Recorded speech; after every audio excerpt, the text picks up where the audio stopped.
Kabajamtoota daawwattoota keenya kan daawwachaa jirtan ammallee TV OBN qophii makkobilishootii irreechaa fi Oromoo irreechaa fi taatiiwwan jiran ilaalchisee waa hedduu kaasaa haasaa taphachaa odeeffannoo isinii kennuu irratti argamna. Ammas keessummoota of biraa qabaa. Keessummoonni na bira jiran egaa jalqaba akkuma kaasne waa'een diizaayinii, waa'een taatii irreechaa keessaa isa guddaadha. Uffanni aadaa maal kun yeroo itti baay'ee mul'atudha waan ta'eef kan irratti xiyyeeffannee haasa'aa turre. Ammas dhimma faashinii fi irreecha ilaalchisee faashinii fi uummanni Oromoo kaabaa kibbaa bahaa dhiyaa bakka irreechaatti wal ga'u taatiiwwan inni agarsiisu keessaa tokko faashinii uffata aadaati. Kana wajjin wal qabatee yaada tokko kaasaa dhuma jirra. Ammas keessummoonni na bira jiru Jiituu fi Maammeen baga nagaan dhuftan. Baga nagaan nu eegdani. Maammee naguma akkamiti? Nagaa jirtu. Maammeen faashinii industirii faashinii kana keessatti keessumaa artistoota Oromoo kana uffisuudhaan beekama. Jiituun immoo gaafa ibsiti. Jiituun immoo diizaayinii bishaan dhugaame bishaan Hayyee. har'a waan baay'ee haasofna. Waa'ee faashinii kana baay'ee xiyyeeffannoodhumatti ilaannee haasofna. Garuu egaa kabajuma keessanii fi ispoonsarri keenya keekii nuu fidaniiru. Keekii kana murree ayyaana gaarii jennee jalqabne wayyu.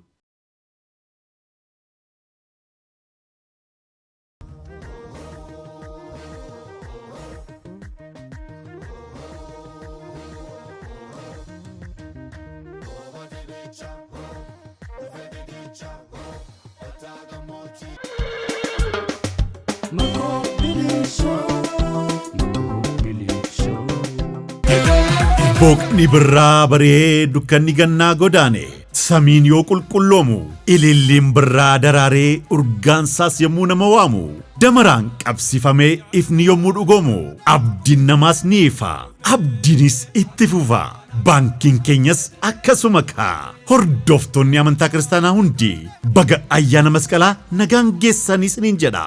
Baankiin keessan baankii gadaa daldala ala ergii fichisiisaa fi madda faayinaansii industirii qonnaa fi qusannaa barattoota abdii eegaree fi mul'ata keessan hundaa fi baankiin gadaan akkuma booqa birraa ifaa isinii waliin itti fufaa gammachuun ayyaana masqalaa baankii gadaa waliin tola. Baankii gadaa baankii aloota haaraa ayyaana gaarii. Qonnaan bulaa gameessaa dadhabbii fi ifaajjii jireenyaa taasisaa jiru. Bara ifaa abdii lalisaa waliin. Teekaaf Trading tiraaktera isaa Sonaalikaatiin qonnaan bulaa ammayyeessaa humnoota fardaa garaagaraan meeshaa dugugduu, meeshaa caccabsituu, cagaddoo gosoota midhaanii 9 cagadu wabii waggaa 2 waliin qonnaan bulaaf dhiyeessaa jira. Teekaaf badhaafama abbaa qulqullinaa ISO 9001:2015 akkasumas Afrikaarraa ajaa'ibsiifannaadhaan badhaasa kan argatedha. Kanaan booda qonnaan bulaan bu'aa dadhabbiisaa tiraaktera Sonaalikaatiin humnaaf milkaa'inaan ni argata. Deeggarsa teeknikaaf qaallittii bataskaana Qidduus Gabreelii biratti kan argamu shawruumii keenya Teekaaf Mootors biratti maqxanii nu dubbisuu dandeessu. Biiroon keenya jalqabaa Boolee Soor Konistiraakshini darbii 12ffaarra. Barri kun bara milkaa'inaa, bara bu'a qabeessaa fi bara nageenyaan dabalame nuuf haa ta'u. Tiraaktera Sonaalikaa Teekaaf Trading irraa ayyaana gaarii. Qaxalee akkami mana barumsaa jiraachuun sirran turre? Eeyyee dooktar garuu irra deddeebi'ee dhukkubsata. Ilaa mana barumsaa akka nafneef jarmoota ijaan hin argamne kana ofirraa ittisuu qabda. Harkarraa gara afaanitti deemanii dhibee fidu. Garuu harka isaanii dhiqata. Yeroo hundaa. Laayif booyiidhaani? Lakki. Bishaaniin. Bishaan qofti gahaa miti. Laayif booyiin bifa addaan haara'ii dhiyaateen qaamaa fi harka dhiqachuun barbaachisaadha. Laayif booyiin baakteeriyaa fi vaayirasii ni ittisa. Egaa har'a waan baay'ee kaafna. Waan baay'ee irratti haasofna jedhee yaada. Jiituun diizaayinara beekamtuudha jedheen ture sin. Amma kana yoon dhuguma amma yoon jedhee itti walii galtaa? Maammeen dubbatu dhuguma. Ani waa'ee kiyya dubbachuu hin danda'u waan ta'eef beeku akkamiin beektaa waan beekne. Walii keenya siidhamu. Maammee. Egaa yeroo baay'ee namoonni waa'ee isaanii ibsuu kana hin jaallatani. Keessattuu namoonni dandeettii qabanii dhugaa dubbachuuf akkuma beeknu wiirtuu istaayil uffata diizaayinii adda addaa uffata baay'ee babbareedan uffata aadaa Oromoo hojjechuun kan beekamtudha. Dhuguma jettee taa'ame. Galatoomii. Anis kanumaaf hin barbaade hin beekta torban guutuu irreechaaf jennee waan produuseroota kaasaa turre dhimma kanannaa wiirtuun nama jabduu amma baay'ee mul'achaa jirtu baay'ee even namoota jajjaboo namoota guddoo biyya kana keessa jiraniif illee uffata aadaa hojjechaa jirti dhaggeeffadheen odeeffadheetanii dhufuma qabdi jedhee murteesse. Isheenis nan qaanessine baga dhufte. Galatoomii baga nama feerte. Baay'ee natti toleera. Uffanni aadaa kun akkamii jiitu akkamitti jalqabde uffata aadaa kana hojjechuu? Uffata aadaa yeroo amma almost waggaa shanitti deemaa jira. Uffatni aadaa bareedduudha. Durannaa jalqabnu aadaa keenya aadaa isa ganamaa ammoo aadaa moodas ta'e hojjechuu barbaadeen seenee which is namni aadaa keenya ilaalaa turre walakkaa irratti wantoonni adda addaa jiru. So aadaadhuma keenya kana immoo namoota adda addaati moodas godhee hojjechuu yaadan qaban ture. Akkasumaan inni eegalee waggaa 5-6 har'a onlaayinii eegalame achiin gara suuqiitti guddate hamma biraanchii 2 qabna. Aadaan keenya akka biraanchii 2 qabna. Maamii akka informaalii kaasee ture jiituun kutaa 9 yeroo isheen barattu hin beekani baay'ee mucaa jabduu. Jiranii jabaattee amma kan akkasii dhufuun ishee dhugaa dubbachuuf waan ajaa'ibaati waan namatti tolu. Waan aartii kanattis baay'ee aartiin si waamaa turte. Dhugaadha taammeen. Taammeen kutaa 9 nu beeka. Haayiskuulii taanee piroomooshinii adda addaa isaa wajjin hojjennee turre. Taammeen obboleessa keenya cimaadhaati. Maakobiliitti achiin dura beekamtu ture. Walakkaadhaanis egaa piroomooshinii waliin dalagnee turre. Har'as maakobiliin deebi'eera. Akka kanatti dhufuun keessa dhugaa dubbachuuf baay'ee jechuun ijoolleen obboleettii ishee tokko jiru. Ijoolleen baay'ee jajjabaatan keessa ijoollee jiranti. Bakka Oromoon jiru mara jiran keessaa ijoollee tokkodha. Dhugaa dubbachuuf namatti tola. Egaa waa'ee uffata aadaa kaasuun keenya eega nafne jiitu uffanni aadaa kun isuma bakka biraatti uffatuma faashinii si'anaa kutanii hodhanii maal godhanii wajjiniin akkuma tokkotti qophaa'amu addummaa qabu uffanni aadaa Oromoo kun because kuula waan jedhamu waan jiruuf. Akkuma jettee xinnoo aadaan keenya safuuyyuu qaba kuula irraa darbee ammoo kalarii adda addaa kuula adda addaa qabna godinaalee adda addaa irratti uffata adda addaa uffatama. Kanaafuu uffata aadaa Oromoo anaaf akka faashinii isaa addunyaa kanarra laallu xinnoo waan isaa jirti waan isa barbaachisu yookiin waan aadaa keenya faana deemu jira.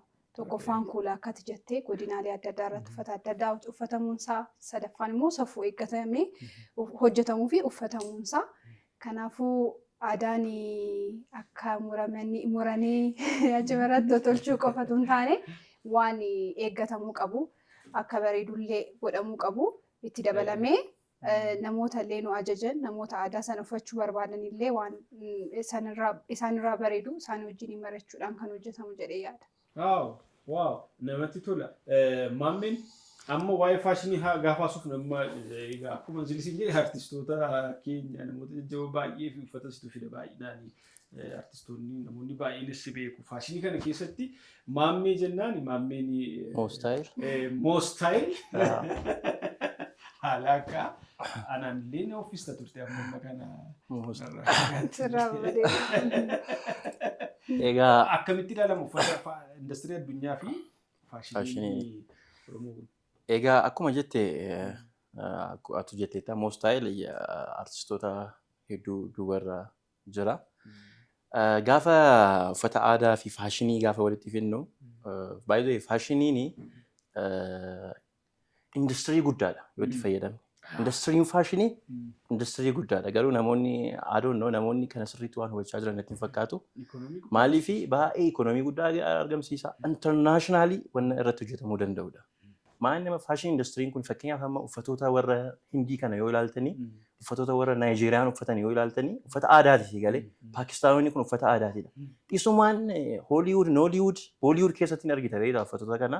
Kan keenya immoo amma haalli inni itti deemaa jiru gaarii. Duraan amma irreecha gaafa kabajanu maani uffatuma gosa tokko namni uffatee kan yaa'u amma garuu revolutionii haaraa dhufeera si galee especially generationiin amma jiru kuni bakka fashion industry kana irratti baay'ee bakka focused generation ta'edha.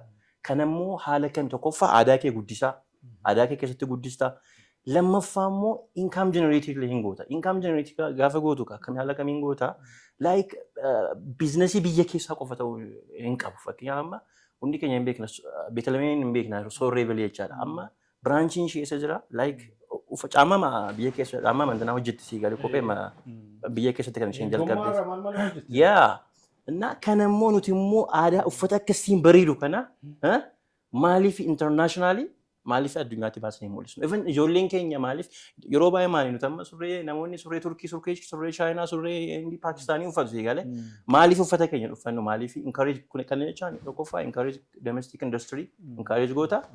Lammaffaa immoo aadaa keellee hin guddistan calaqqisiista hin mul'ista si galee maaliif aadaan tokko yoo akkati intanaatti beeksisteetti kan inni guddachuu danda'u si galee. Kanaafuu uffanni aadaa Oromoo kuni haga Hooliwuditti deemee uffatamuu qaba si galee.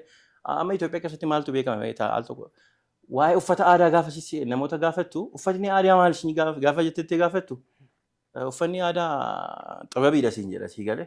Of course xababiin kun kan dhufe utuu seenaa isaa qoranne naannoo Jimmaati gara seenaa maanoo jecha si galee. Akkas jedhama Abbaa Jifaartuu yeroo jalqabaatti waan kana waan uffata aadaa kana kaasee jedhama. Jiituunis beetti seenaa kana Jimmaati jedhee. Sirriidhaan mirkaneessaan kana. Waan akkasii. Dhugumatti jira kuni yaa'u. Isuma hojii jalqabbii wal qabsiitiin akkamitti jalqabde tamma jechuun akkamitti waan kana bu'uuressa. Amma gaaffanni keenya ammayyuu kun uffadheen jira. Bara durii wantoonni adda addaa gara keenya gara Jimmaatii gara seentiraal Itoophiyaa yookiin immoo Finfinnee kanatti ergamanii turanii. Mootiin keenya Rabbi Rahmat isaaniif haa godhu Abbaa Jifaar kophee irraa kaasanii wantoota adda addaa riileeshinii biyya alaa wajjin qabanu ammoo akka isteetiitti immoo akkam jedhama magaalota Jimmaa daangeessanii jiran adda addaa wajjin riileeshinii bareeda qaban ture. Nama uffata isaanii tolchuu qabu. Uffata kana uffatanii immoo gara asitti soggaa dhufan mootiin as turanii ilaalanii achiin booda uffanni kunii gara asii namni hojjetu ergamee asiillee hojjetamee fi seenaa keessatti immoo isaan warri amma seentarii bulchaa turan yookiin immoo warri sameen jedhaman kun yeroo san piroodakshinii isaanii guddifachuudhaan gara biyya isaanii geessuudhaan akka uffatanidha kan nuti odeeffannee maatii Abbaa Jifaarrillee gaafannee bira qaqqabnee beekne jechuudha. Kana wal qabsiisee akka fakkeenya lammaffaatti wantiin kaasu barbaadu zamana sana namni sibiiluma kana tolchee bareechee akka hojiitti galu godhu baay'een ture as. Abbaa Jifaarumatu akkanuma isaan as turan sun leetarii barreessanii gara Jimmaa erganii Abbaa Jifaarillee namoota wanna kana isaanii tolchan achi erganii jechuudha. Kanaafuu namoonni xababii jedhan kana yookiin immoo uffata aadaa keenya kana Amaariffaan manan jedhan kana uffata aadaa durii ganamaa kan Jimmaa ta'e kan har'aallee uffatamaa duriis uffatamaa garuu wantiin an akka beekutti akkuman odeeffadheetti akkammoo faamilii Abbaa Jifaaritti wantiin mirkaneessuu barbaadu akka achi ergamanii asii hojjetanii fi kana qofaayyuu miti kan sibiila hojjetuyyuu achi ergamee asitti hojjeteera. Kanaafuu harkuma keenyatu jara kana uffise jarri immoo baay'ee uffatanii achiin booda yeroo dhufe kana keessatti immoo baay'ee ittiin mul'atanii kan ofii isaanii fakkeessan malee uffanni aadaan ganamni kan isa kanaa yookiin mana jedhan kana ganamni isaa mana keenyaa yookiin immoo Jimmaa ture jechuu barbaade. Sirriitti isiniif seeree tola sirriitti ibsite. Yeroo tokko wanta aadaa kanas aadaa uffannas ta'u aadaa nyaataas aadaa maali walirraa muluquutu jira beektaa namni itti cimee hin qabnu irraa fudhatanii ofiin of beeksisuu jira. Sun gara fuulduraatti gara miidiyaa riiferansii adda addaa abbaa biyyaallee as tafsirtee akka gaafattu abdiin qaba. Itti deemna cimnee waan hojjennudha gara fuulduraatti. Ati kanumatu fedhii makanaatu keessa jira gara kanatti dhuftee akkamittiin jalqabde? Akkuma siin jedhee fedhiin kunis jira. Aadaa keenya sirriitti irratti hojjetanii beeksifachuu abbummaa isaa fudhachuu. Sila akkuma siin jedhe modestii jechuun immoo akkanatti wanti keenya jechuun qaamni keenya tun mul'atiin modestii jechuun isa. Tu qaamni namaan mul'atiin bareeduun akka danda'amu aadaa keenya durii immoo akkamitti akka uffatamaa ture sallee mul'isuudhaaf ammoo akkuma ati sila jettee immoo xiiqiinis jira. Kanaaf isteejii adda addaa irratti akka naffadhee deema. Galatoomuu gargaaffii kee bareeda. Gara keetti nufa nama faashiniiti jedhee. Amma inni uffata aadaa kana asitti hidhanii mormatti akkamitti faashin industirii addunyaa kana hojii. Ani yoon sirriidha amma na fudhatu. Hin fudhadhu ani hin fudhadhu gara keeyyan. Maaliif akkuma amma jiituun sila kaasee turte. Uummanni Oromoo uummata safuu beeku, uummata duudhaa beeku sii galee. Laayik wanni nuti ilaali. Al tokko faashiniini bakka waan fudhattu qabda sii galee. Isaanis kan irraa fudhatantu jira, nutis kan irraa fudhatantu jira sii galee. Garuu faashiniin isaan wanna isaanii uffata aadaa safuu cabsu uffataniif ati uffattee intala jette jechuun kun sirrii miti sii galee. Maaliif nuti uummata safuu beeku, uummata amantaa qabu, uummata aadaa beeku, uummata intalaa qabu sii galee. Anamma kana yeroo baay'ee ijoollee qophiin tokko qophii adda addaa qophiin irratti gaafa argamnu hin agarra wanna akkasii. Komii akkasiis immoo hinuma agarra. Ijoolleen gaafa wanna akkasii yeroo komatu sirriima komatte sii galee maaliif haala ittiin moodestii jetteetti sila isheen sii galee haala isheen ibsite sii galee namni tokko bareeduuf qullaa deemuu hin qabu. Sii galee tokkoffaa uumamti waa rabbiin si uume iyyuu gaafa ilma namaa kana gaafa uume bareechee uume rabbiin sii galee. Kanaafuu maanni haalli dizaayineroonni keenya waan isaan hojjechaa jiran sii galee wanna ammayyaa wanna bareedu sii galee. Sana irratti immoo ijoolleen keenya akkasiin babbareeddi. Gaafa uffata faayaa qabu sana sii galee dhaqna isaanii sana dhoksanii bareedanii uffatanii waan ajaa'ibaa wayii irratti agarta sii galee. Bareeduuf eeggatu qullaa kee deemuu hin qabdu jechuu kooti. Awwani kanarra dabalu maal akka ta'e beektaa maybe misunderstanding keessa akka hin galle faashinii ati jette illee asirratti muranii ta'uu danda'a faashiniidha jedhanii akka barbaadanitti uffachuun mirga. Nuti mirga daangeessaa hin jiru. Garuu aadaadha yoo jennee xinnootu safuu qabaanne. Yes. Maaliifan kana kaasee beektu amma already Oromoon saba guddaadha. Aadaan keenyas duudhaan keenyas bal'aadha. Guddaadha. Hin hojjetamu. So waan sana gitu ta'uu qaba. Sirriidha guddaa ta'uu. Yaa guddaa because amma waan kaleessa dabarsine caalaa fooyya'aa bal'achaa guddaa yoo ta'a dhufee irreecha irratti barana waan nuyi agarre kun waan gaarii yoo ta'e bara dhufu immoo kana caalaa diizaayinii kana caalaa yoo akkas wal barsiisaa wal hubachiisaa guddisaa deemne miidiyaan humna waan qabuuf gaarii dhadhee yaada kana kaasee egaa amma yeroo uffata aadaa kana yeroo qopheessitanii keessumattuu waqtii irreechaa kana biiziidha. Maaliif waqtii irreechaa kana qofa biizii ta'ee maali? Akkuma sina kaastee dubbiin irreecha irratti namoonni hirmaatanutu baay'eedha.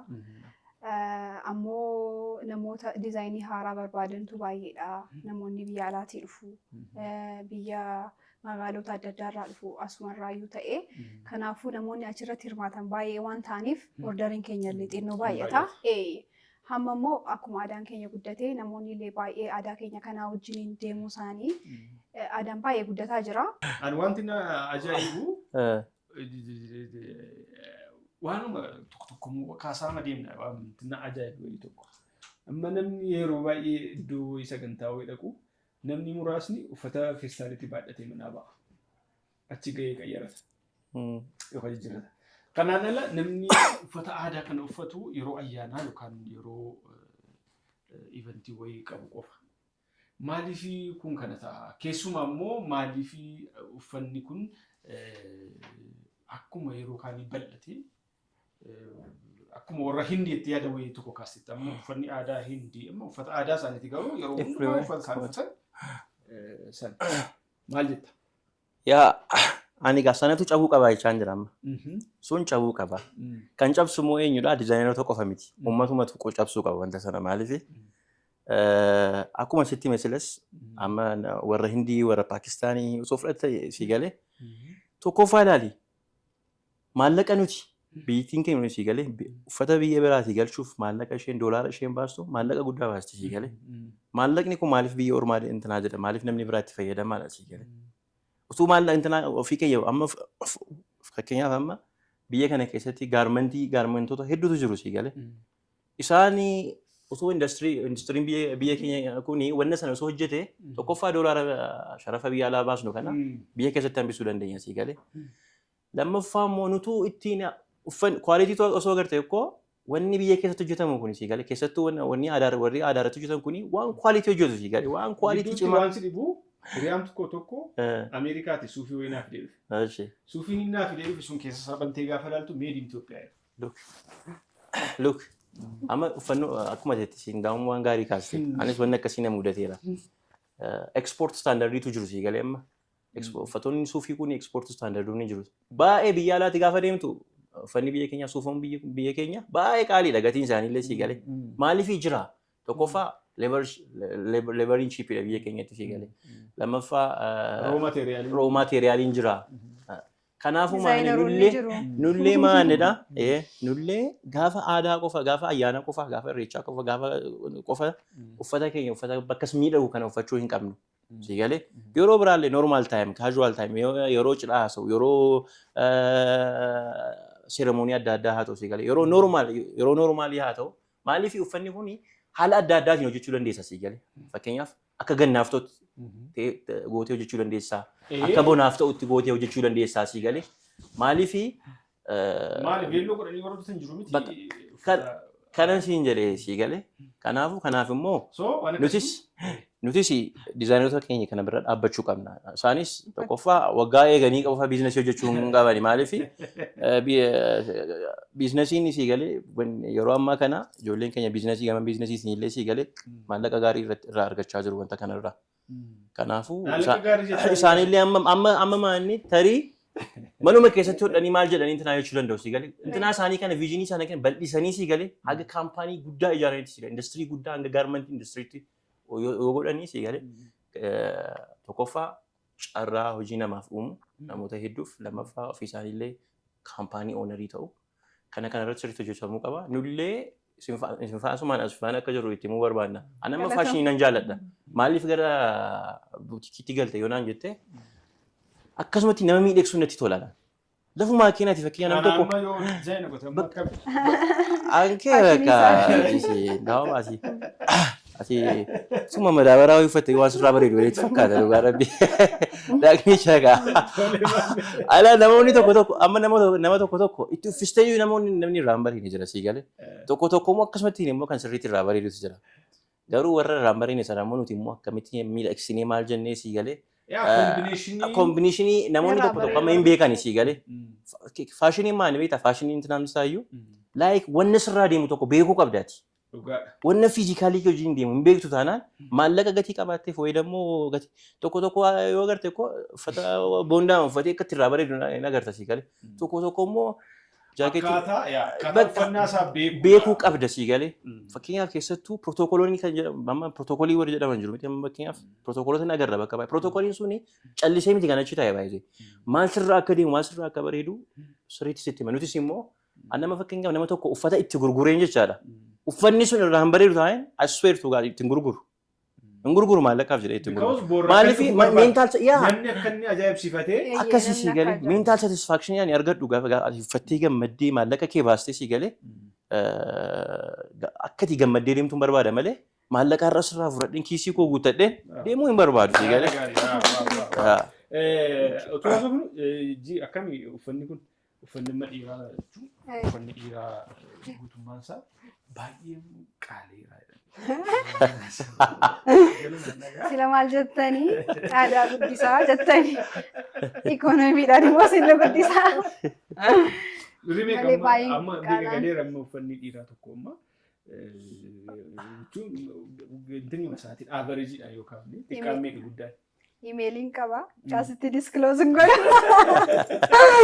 Isarratti na argitu.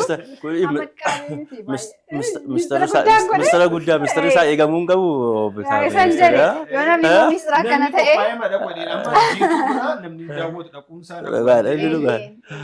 Amma akkam beektaa akkana diskiloos godhee naan bahu. Maallaqaa jifaa rukuchiisuu dandeessa dingataan beekamu. Baay'ee qaalii miti.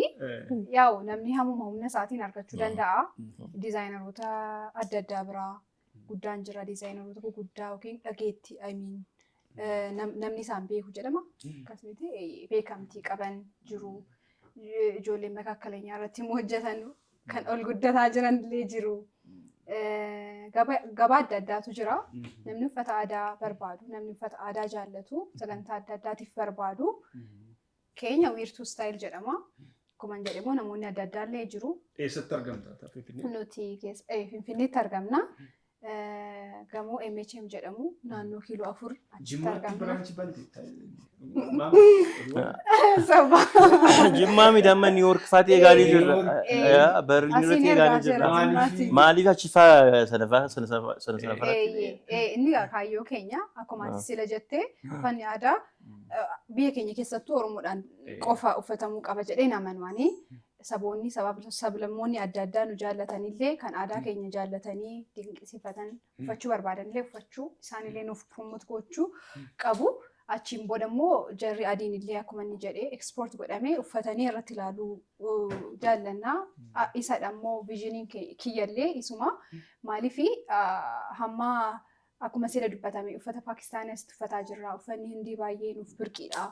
Garuu immoo uffata keenya hin beekanuyyuu. Garuu utuu sirriitti irratti hojjannee promote goonee gabaa addunyaa kanallee barsiisne immoo fuula baay'ee bareeda. Jirbiidha baay'ee kotanuu. Namatti na'uu, namatti hin qorru.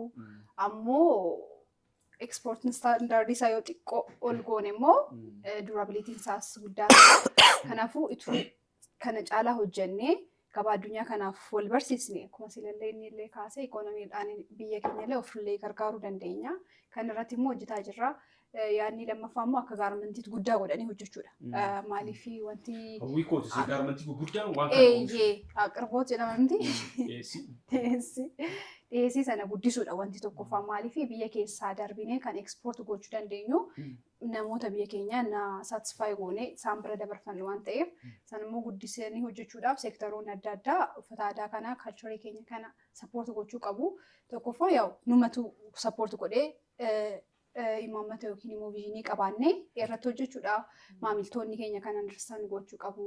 Seektara kanarratti namoonni hojjetan illee biiroodhaan illee aadaa irratti namoonni hojjetan hundimmoo waan kana irratti yaadame guddisanii gabaa addunyaaf geessisuun danda'ama. Kana keessaan gaticha dhoska jechuudha. Waaw baay'ee namatti tola. Egaa amma irreecha guddaadha. Ayyaanni kun ayyaana Oromoo ayyaana guddaa ayyaanni Oromoon baha dhiyaa kaabaa kibbaa even bakkee dheessaadhaati fi irratti hirmaatudha. Qophiin maal fakkaata qophiin isaa? Jala bultii jala jirredhe. Jala bultiidha. Amma yaa'u namoonni adda addaa order godhanii jiran ajaja isaanii. Yeroo tokko immoo beeklamtanii gaafa tokkotti silkiin kaastanii isuma. Silkittiidha iddootti dhufu iddootti akka dhuftan ta'uu danda'a. Rakkinoonni adda addaa jiru. Manna ayyaana ta'u orderiin baay'achuu danda'a, bahuu dhiisuu danda'a. Kun immoo yaa'u namoonni xinnoo sagantaa jala bu'anii ajajuu waan kana faatu jira. Kanarraa kan ka'e xinnoo hojii ammayyoo hojii dhiisee nu filaas. Kana faatu xinnoo duddubeetu nama. Meeqa hawwii qabdan bara kana keessa namoota siin deeggaranis namoota siin gargaaran keessumaa immoo muuxannoon hin jira waan hojii kana keessatti waan. Uffata aadaa mudannoo jedhame hojjetaa yaa'u namootaan filatanii. Namni faana jala tursitee deefaa ulee qabatee dhufe. Ulechaan barbaadu waan ta'eef bulee hojjedha. Garuu akkuma jedhe mudannoon gosuma xinnoo hojiin baay'ata. Namoonni faamilii ta'an namoonni sitti dhiyoo jiran immoo waan sitti manfaase'u. Achiin booddee irra sitti immoo isaaniif qaqqabsiisuudhaaf immoo kan keeffaa irraanfattaa mudannoo akkasiitu jiraata. Yookiin immoo sagantaawwan jira. Yaa'u jala bultii irreechaadhaaf qophaa'an ati hojii hojjechaa inni si darba. Hojii namoota bareechuudhaaf jettee sagantaa keessatti hirmaachuudhaaf buufaatu jira.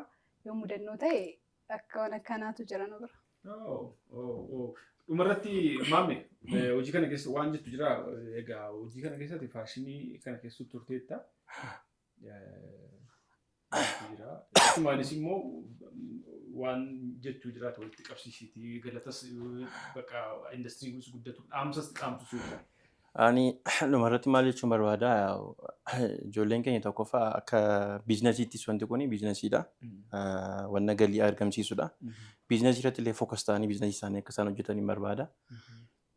Maaliif yeroo baay'ee keessattuu ijoolleen faashinii kana keessa hin jiran nagdii kana keessa maal kana keessa hin jirani baay'inaan sii galee. Kana irratti immoo ijoolleen yoo jabaatte keessattuu Finfinnee kana keessatti immoo sii galee hundumtuu biizinasii adda addaa manaa banii kan faashinii hojjetu kan gama kamiinuu hojii baay'eetu jira sii galee hojii sana irratti intinaa jechuu qabu. Maaliif ani nan yaadadha waggaa 10 dura nama wayitu mana suuqii kee dhufe san booda harmeen keenya bilbila naa bilbiltee si galee bilbila naa bilbiltee bilbila kaasee afaan Oromoo itti haasee harmee kiyyaati. Namichi ati Oromoodhaa naan jedhee asii adda kiyya dhungate. Maaliif ana yeroo sana na yaada naannoo mana haayolatti naannoo boolee kana hin jiran ijoollee. Yaa amma yeroo sana birraa mana moobaayilii birraa vision entertainment mana birraa Saadaam yaadas intina nutu jijjiira si ijoollee lama sadii hin caalani inna namoonni tokko namoonni sappoortii si godhan gara onnee isaanii keessaa si gaafa tajjattu namoonni sitti gammadan hedduutu jiru si galee. Innaa maanni kun akka biizinesiittis lammaffaa irreechisi amma dhufaa jira irreecha nagaa rabbii haa godhu. Maaliif irreechi bakka Oromoon marti irratti wal ga'uudha. Irreechi kan Musliimnis Kiristaanis sigalee Pirotestaantii hundumtuu sigalee wal faana ta'ee kan ittiin maaliif bakka itti sigalee tokkummaa isaa bakka ittiin aadaa isaatti calaqqisiisuudha. Kanaafuu irreechi kun irreecha nagaa akka ta'u asumaan ergaa keenya hawwii hunda keenyaatidha. Yaa wanti ittiin goolabuu barbaadu immoo seektara kana keessatti namoonni adda addaa nu faana jiru akka wiirtuu istaayiliitti faamilii kiyyaa maatii kiyya baay'ee galateeffachuu barbaada. Yeroo adda addaa keessatti yaa isaan biratu hin jiraanne as biraan qaqqabu na gargaaraa turan an barumsallee hoggaa baradhu na faana turan obbolaan kiyyaa haati kiyyaa abbaan kiyyaa maatii guutuu galateeffachuu barbaada. Lammaffaa immoo warra na filatanii narraa bitaa na ordaa kanarraa ajjaa turan baay'ee galateeffachuu barbaada. Sagantaa adda addaa irratti ijoollee moodeelota na faana turan baay'ee galateeffachuu barbaada. Kan biraa immoo akka dhaabbataatti dhaabbata kiyya keessaa staafii Abinnet Dabalaa jedhamu diizaayinara baay'ee galateeffachuu barbaada. Waggaa dheeraa waliin hojjennee jirra. Kanarratti isaa kireeditii kennuu barbaadeeti. Kaamiyaatillee galatoomii ulfaadhu. Waan uffataniif baay'ee natti toleera. Uffatoota ati hojjette keessa gahan immoo uffatan itti miidhagu kun uffata wiirtuu istaayilii hojjettedha. Guddaa galatoomii asumaanii. Uffata biraas moodeeloonni jiran natti fakkaata. Gara dhufan immoo ilaallume uffata jiran.